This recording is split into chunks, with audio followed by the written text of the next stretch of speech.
Halo, apa kabar semuanya? Kali ini saya akan menceritakan alur film dengan genre horor dan misteri berjudul Malignant yang dirilis tahun 2021. Berkisah tentang penglihatan mengerikan mengenai sosok misterius yang dialami seorang wanita. Seiringnya waktu, dia menyadari kalau semua mimpi dan penglihatan tersebut merupakan kejadian nyata. Dan sosok misterius dalam mimpinya justru menguak rahasia masa lalu di antara mereka berdua yang tak diketahui oleh siapapun. Bagaimana kisah selengkapnya? Berikut ringkas filmnya.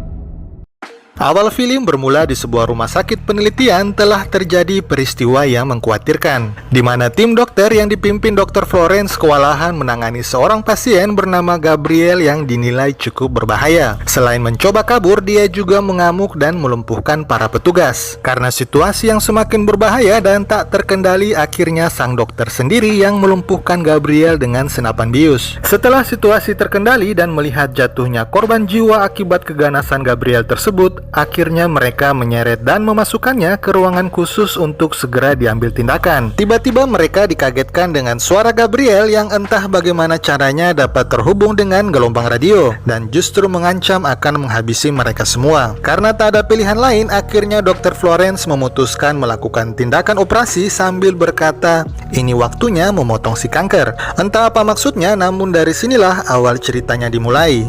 Scene berpindah ke masa depan pada seorang wanita yang sengaja pulang lebih awal dari tempat kerjanya. Dia bernama Madison atau Maddie yang sedang berbahagia menantikan kelahiran anaknya. Sedangkan ini adalah suaminya bernama Derek yang entah apa pekerjaannya namun lebih sering menghabiskan waktu di rumah dengan menonton TV. Bermaksud ingin beristirahat, Maddie langsung mematikan TV. Hal tersebut memicu pertengkaran di antara keduanya. Karena hubungan mereka yang memang sudah tak harmonis, terjadi pertengkaran yang mengungkit masalah keguguran bayi mereka sebelumnya, dan Derek kembali menyalahkan Maddie atas kejadian tersebut. Maddie yang tak terima disalahkan Derek kembali membalasnya dan pertengkaran mereka mencapai puncaknya ketika dengan emosinya Derek membenturkan kepala Maddie ke dinding. Melihat Maddie tak berdaya, Derek segera keluar kamar untuk mengambil es batu. Kesempatan ini dimanfaatkan Maddie dengan mengunci pintu kamar agar Derek tak kembali masuk. Dia sempat menangis dan meraba belakang kepalanya yang ternyata mengeluarkan darah segar. Singkat cerita, pada malam harinya Derek yang tidur di ruang keluarga tiba-tiba terbangun karena mendengar suara mencurigakan yang berasal dari arah dapur. Dia memperhatikan sekeliling dan memeriksa sumber suara. Kemudian dia mendapati kejadian aneh seperti pintu kulkas yang tiba-tiba terbuka dengan sendirinya, yang setelah dia periksa tak ada siapapun selain dirinya yang ada di dapur. Kejadian aneh terus berlanjut ketika TV di ruang keluarga tiba-tiba menyala dengan sendirinya. Sekilas nampak seseorang sedang duduk namun tiba-tiba menghilang ketika lampu dinyalakan. Derek yang penasaran mencari kemana sosok misterius tersebut menghilang.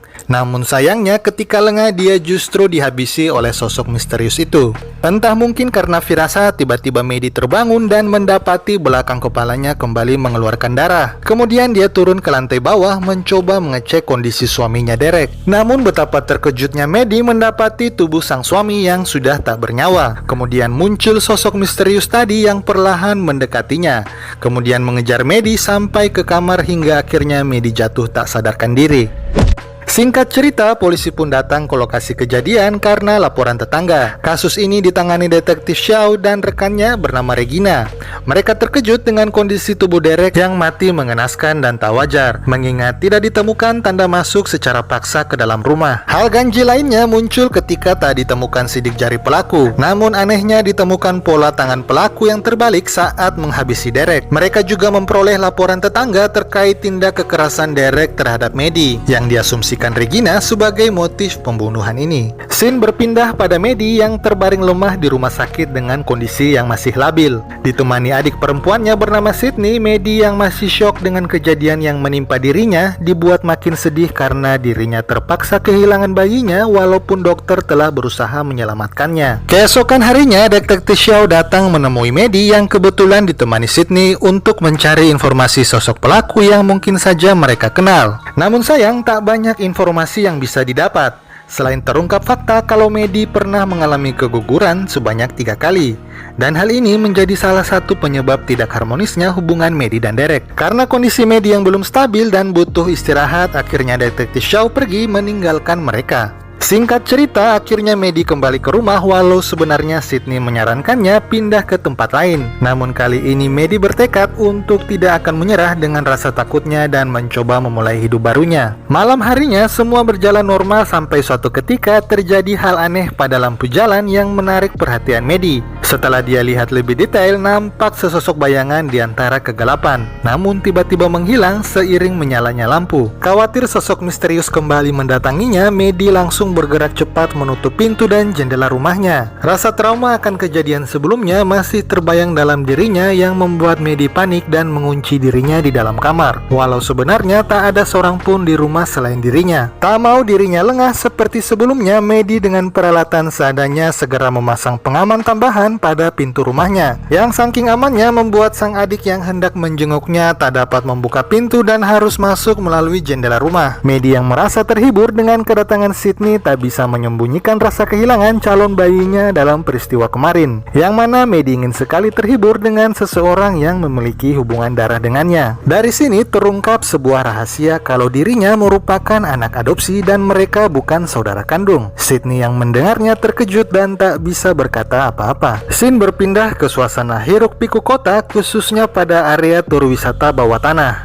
di mana seorang pemandu wisata bernama Serena sedang memperkenalkan kondisi kota lama kepada para pengunjung. Singkat cerita, ketika tur wisata telah berakhir, Serena yang sedang bersiap-siap pulang dikagetkan dengan suara yang berasal dari lorong. Mengira ada pengunjung yang tertinggal, Serena segera menyalakan lampu. Namun dirinya justru ketakutan dengan suara misterius yang semakin mendekat ke arahnya. Ketika Serena melihat ke atas, tiba-tiba muncul sesosok makhluk yang menyergapnya. Kemudian Serena dibawa ke sebuah ruangan dan tubuhnya diikat agar tak dapat kabur. Kemudian nampak si pelaku yang sedang menggunakan jaket dan sarung tangan berwarna hitam mendekatinya. Yang entah bagaimana caranya dia kemudian berbicara melalui radio kalau dia sudah lama menunggu momen ini. Sambil meraih handphone milik Serena, kemudian dia berkata, yang pertama adalah Dr. Florence. Serena yang mendengarnya terkejut sekaligus penasaran siapa gerangan sosok yang ada di depannya ini. Dan benar saja, tak lama Dr. Florence mendapat telepon dari pria misterius itu dengan kalimat singkat, waktunya memotong si kanker. Mendengar ucapan tadi, Dr. Florence teringat akan sesuatu. Kemudian dia memeriksa berkas pasiennya dengan nama belakang May dan menyadari perbuatan yang pernah dia lakukan di masa lalu akan membawa petaka bagi dirinya sekarang. Singkat cerita, pada malam harinya ketika Maddie sedang beraktivitas seperti biasa, tiba-tiba dia merasakan sesuatu yang aneh, mulai dari gelombang radio sampai dengan lampu rumah yang terganggu.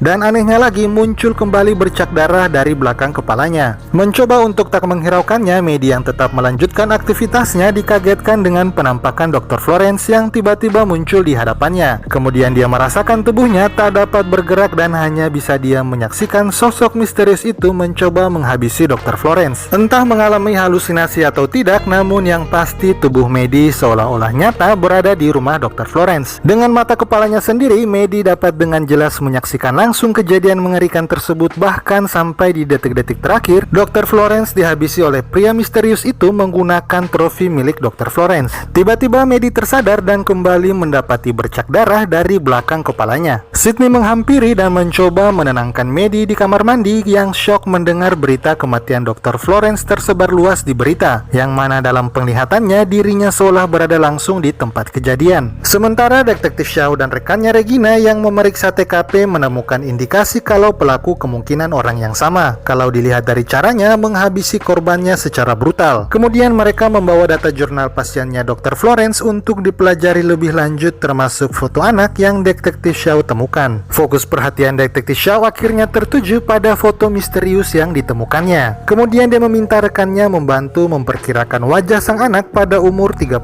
tahun. Scene berpindah pada Dr. Victor yang dahulu merupakan rekan sejawat Dr. Florence di rumah sakit Simeon. Dia sendiri telah mendengar kabar kematian rekannya itu dan tak menyadari kalau dirinya akan menjadi target selanjutnya. Walau sempat memeriksa ruang pakaian dan mencurigai adanya jejak kaki yang basah di kamarnya, namun Dr. Victor mengabaikannya dan lebih memilih untuk tidur. Scene berpindah ke rumah Maddie yang di saat bersamaan dia juga hendak beristirahat. Tiba-tiba Medi dikejutkan dengan penampakan Dr. Victor yang tepat berada di sampingnya. Kemudian Medi merasakan kehadiran pria misterius yang muncul dari belakangnya. Seolah dirinya tak ada di situ, pria itu perlahan melewatinya lalu mengeluarkan senjata andalannya dan langsung menghujamkannya ke tubuh Dr. Victor sambil memalingkan wajahnya pada Medi. Medi yang terbangun langsung berteriak histeris. Beruntung ada Sydney yang datang menenangkannya, namun anehnya selalu ada bercak darah dari belakang kepalanya setiap kali dia mengalami penglihatan. Keesokan harinya di kantor polisi, Medi yang ditemani Sydney melaporkan penglihatan tewasnya Dr. Victor di apartemennya lengkap dengan detail lokasi. Namun Detektif Shaw dan rekannya nampak skeptis dengan laporan Medi tersebut dan menganggapnya mengada-ngada, terlebih dengan sketsa wajah yang digambarkan Medi. Singkat cerita, akhirnya Detektif Shaw setuju dan mereka pun pergi ke lokasi TKP sesuai petunjuk Medi yang lokasinya di seberang apartemen yang bernama Silver Cup. Yang pada akhirnya mereka menemukan satu pintu kamar yang tak terkunci dan terkejut dengan pemandangan yang ada di depan mereka persis seperti yang diceritakan Medi. Setelah kembali ke kantor polisi, Medi yang mencoba menenangkan dirinya di kamar mandi tiba-tiba merasakan keanehan, di mana semua lampu mulai berkedip dan diikuti panggilan masuk oleh nomor yang tak diketahui. Tanpa diduga, si penelepon adalah sosok misterius yang muncul dalam mimpinya selama ini. Anehnya dia memanggil Medi dengan nama Emily yang sempat membuat Medi kebingungan. Kemudian dia mengungkapkan kalau dirinya adalah bagian dari masa lalu Medi,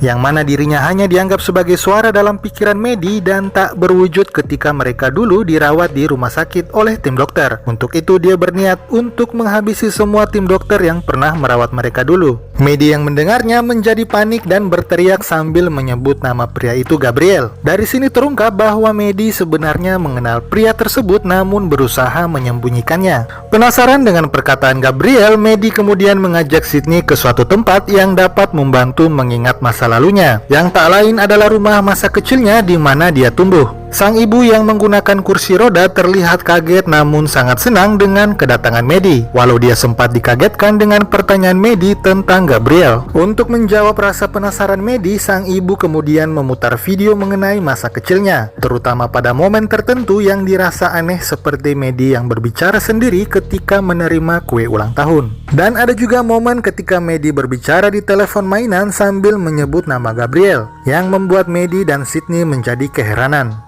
Kemudian sang ibu berkata awalnya mereka menganggap Gabriel hanya teman hayalan Medi, namun terdapat percakapan antara Medi dan Gabriel yang membuat mereka merinding karena mengarah pada tindak kekerasan. Namun sang ibu mencoba maklum mengingat Medi merupakan anak adopsi yang memiliki masa lalunya sendiri. Berpindah ke Detektif Shaw yang telah menerima foto yang diperiksa rekannya dan mendapati sang anak dalam foto tersebut tak lain adalah Medi yang merupakan pasien Dr. Florence. Mendapat titik terang dalam kasus ini, Detektif Shaw kemudian memeriksa flash disk berisi video yang menunjukkan tim dokter yang pernah menangani Medi ternyata merupakan target pria misterius yang mereka kejar selama ini. Namun masih tersisa satu dokter yang masih hidup bernama John Gregory. Sadar Dr. John akan menjadi target selanjutnya, Detektif Shaw segera bergegas ke apartemennya dan mendapati kondisi ruangan yang gelap. Ternyata dia kalah cepat dari pria misterius di mana sang dokter telah menjadi korban selanjutnya dan dirinya diserang si pria misterius.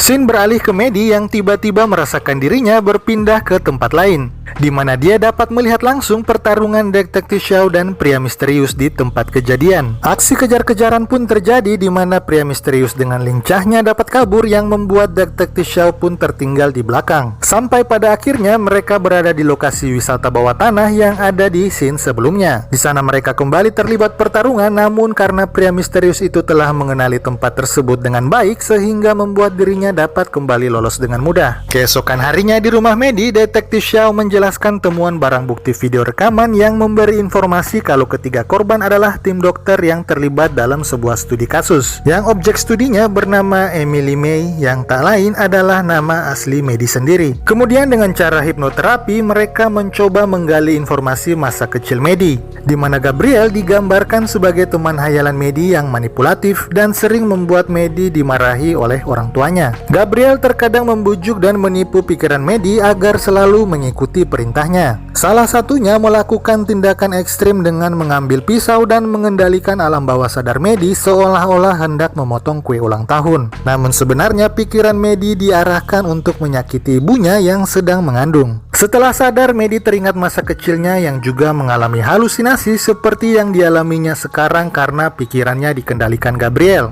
Namun yang membuat Detektif Shaw dan rekannya menjadi bingung adalah bagaimana mungkin Gabriel yang merupakan teman hayalan dalam pikiran Maddie dapat menjadi pelaku utama pembunuhan berantai ini. Scene sejenak berpindah pada Serena yang berusaha melepaskan ikatan tali pada tangannya setelah berhasil lolos. Dia mengendap-endap mencari jalan keluar dengan cara melangkah perlahan. Tanpa diduga, tiba-tiba dia terjatuh akibat plafon yang sudah rapuh tepat di hadapan Maddie dan yang lain. Polisi segera datang ke lokasi kejadian dan mengamankan Maddie selaku pemilik rumah untuk sementara waktu. Sementara Sydney mencoba meyakinkan Detektif Shaw kalau Maddie bukan pelaku penyanderaan Serena. Fakta di lapangan justru berkata lain dengan ditemukannya senjata dan jaket yang digunakan oleh Gabriel di loteng rumah Maddie. Maddie yang akhirnya diinterogasi terkejut dengan penemuan barang bukti di loteng rumahnya. Hal ini dimanfaatkan Regina yang berusaha menyudutkannya sebagai pelaku kejahatan. Maddie yang terpojok berusaha menahan amarahnya dan tiba-tiba terjadi hal tak terduga yang diikuti panggilan masuk nomor tak dikenal pada handphone Detektif Shaw. Ternyata si penelepon adalah Gabriel yang sengaja meminta kembali barang miliknya seolah ingin membuat Detektif Shaw semakin penasaran akan dirinya. Gabriel mengatakan kalau dia hanya bagian dari imajinasi Maddie. Hal ini tentu saja membuat Detektif Shaw dan Regina semakin bingung siapa sosok Gabriel sebenarnya. Scene berpindah pada Sydney yang singkat cerita berhasil menemukan dokumen pribadi Maddie di bekas rumah sakitnya dulu, termasuk kaset rekaman sewaktu menjadi pasien. Bersama sang ibu, keduanya menyaksikan rekaman tahun 1985 yang menampilkan gadis muda bernama Serena May yang melahirkan bayi hasil pelecehan seorang pria. Karena belum siap menjadi seorang ibu dan anaknya memiliki kelainan, Serena terpaksa menyerahkan bayinya yang bernama Emily ke pihak rumah sakit. Serena May di sini tak lain adalah Serena yang jatuh dari loteng rumah Maddie dan sedang dirawat di rumah sakit. Kemudian Sydney mengganti kaset rekaman lain yang menampilkan gadis bernama Emily yang tak lain merupakan nama asli Maddie sebelum diadopsi. Maddie menceritakan perilaku Gabriel yang selalu mempengaruhinya untuk berbuat jahat sejak kecil. Fakta mengejutkannya adalah Gabriel bukan hanya teman imajinasi Maddie selama ini, melainkan sosok nyata berupa kembar parasit seperti tumor yang memiliki gigi, tulang, jaringan sendiri dan mengambil sari makanan dari tubuh Maddie selama ini. Karena Maddie dan Gabriel memiliki otak yang sama, maka tak heran Gabriel dapat memanipulasi pikiran Maddie untuk melihat kejadian yang dilakukan Gabriel sebelumnya. Itulah mengapa Maddie dapat bermimpi dan berhalusinasi pada tragedi yang menimpa para dokter. Atau dengan kata lain, Maddie mengira dirinya selama ini menjalani kehidupan yang normal dan tak menyadari kalau Gabriel menggunakan tubuhnya untuk melakukan aksi balas dendam kepada para dokter, termasuk menyekap Serena, ibu kandung mereka, di rumah Maddie. Scene berpindah pada Maddie yang ditahan karena dianggap kaki tangan Gabriel. Sebagai tahanan baru, dia sempat menerima perlakuan kasar dari tahanan lainnya yang mencoba mencari masalah dengan dirinya. Maddie sendiri hanya pasrah menerima segala pukulan dan tendangan ke arahnya. Sampai suatu ketika terjadi keanehan seperti sebelumnya yang tak lain merupakan tanda-tanda kehadiran sosok Gabriel dalam tubuh Maddie. Dia mengalami kejang-kejang dan disertai teriakan kesakitan sambil memegangi belakang kepalanya yang perlahan mengeluarkan gumpalan daging berbentuk wajah manusia yang tentu saja membuat seisi ruangan menjadi histeris ketakutan. Perlahan kesadaran Maddie sepenuhnya hilang dan diambil alih oleh Gabriel yang memegang kontrol atas tubuh Maddie. Tak butuh waktu lama, ruangan tersebut menjadi ladang pembantaian yang dilakukan Gabriel kepada seluruh tahanan tanpa menyisakan satu orang pun yang hidup. Scene berpindah pada Serena atau ibu kandung Maddie yang masih dirawat di rumah sakit dan ditemani Detektif Shaw yang berupaya mencari informasi tentang siapa sebenarnya sosok Serena. Tiba-tiba Detektif Shaw ditelepon Sydney dan memberitahu semua informasi mengenai Maddie, termasuk soal Gabriel yang menjadi aktif setelah belakang kepala Maddie dibenturkan suaminya Derek ke dinding rumah. Sementara itu di tempat penyimpanan barang bukti, seorang petugas dikagetkan dengan suara dobrakan pintu yang pelakunya tak lain adalah Gabriel yang berhasil lolos dari tahanan. Dia mencoba mengambil kembali semua barang miliknya yang disita polisi, termasuk sarung tangan dan senjata miliknya untuk kembali beraksi. Detektif Shaw dan Regina yang mencoba membantu tak dapat berbuat banyak melawan keganasan Gabriel. Bahkan di suatu momen ketika Detektif Shaw yang mencoba menghentikan Gabriel justru dengan mudahnya dilumpuhkan. Beruntung dengan senjatanya, Regina berhasil membuat Gabriel menghindar. Tak ingin musuhnya lolos, Gabriel melempar kursi untuk melumpuhkan Detektif Shaw dan Regina, kemudian dia bergegas pergi ke sasaran berikutnya. Walau dalam kondisi terluka, Detektif Shaw sadar kalau dirinya harus segera menghentikan Gabriel yang akan mengincar Serena ibunya sebagai sasaran selanjutnya. Sementara Sydney yang mencoba menemui Serena tak dapat berbuat banyak karena Gabriel dengan mudahnya melumpuhkan penjaga dan membuat Sydney tak berdaya. Walau tubuhnya digunakan Gabriel, dengan kesadaran yang dimilikinya, Maddie menyaksikan langsung Sydney yang hendak dihabisi Gabriel. Tiba-tiba Serena, ibu mereka, berbicara dan meminta maaf kepada Gabriel atas perbuatannya yang menyerahkan mereka ke rumah sakit. Gabriel yang mendengarnya perlahan hatinya luluh. Namun tiba-tiba kemunculan Detektif Shaw mengubah semuanya. Refleks Gabriel membalas dan melumpuhkan Detektif Shaw. Spontan Sydney meraih senjata Detektif Shaw yang jatuh untuk melawan Gabriel, namun usahanya sia-sia. Sadar pikiran Maddie tersandra oleh cengkaman Gabriel, Sydney yang berusaha menyadarkan Maddie memberitahu kalau Gabriela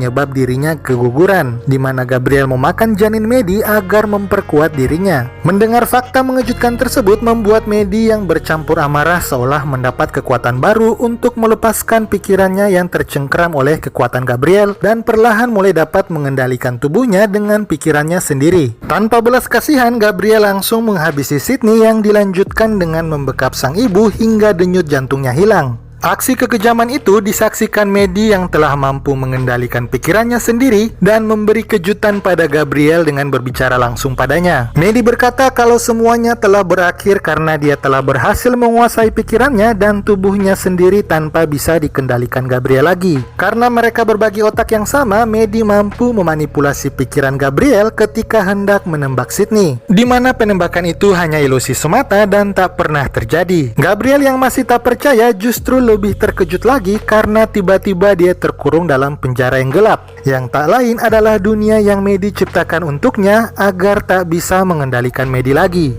Setelah dirinya sadar dan kembali menguasai tubuhnya, Maddie mencoba membantu Sydney dengan berusaha memindahkan tempat tidur yang menimpa adiknya tersebut. Setelah melalui peristiwa tadi, Maddie sangat bersyukur memiliki adik seperti Sydney, yang walau mereka tak memiliki ikatan darah, namun selalu setia berjuang bersamanya dalam kondisi apapun. Dan film pun selesai. Demikian perjuangan Maddie melawan Gabriel untuk memperoleh kembali tubuh dan pikirannya yang seutuhnya dalam film Malignant kali ini. Terima kasih sudah menonton dan sampai jumpa dalam video ringkas film selanjutnya.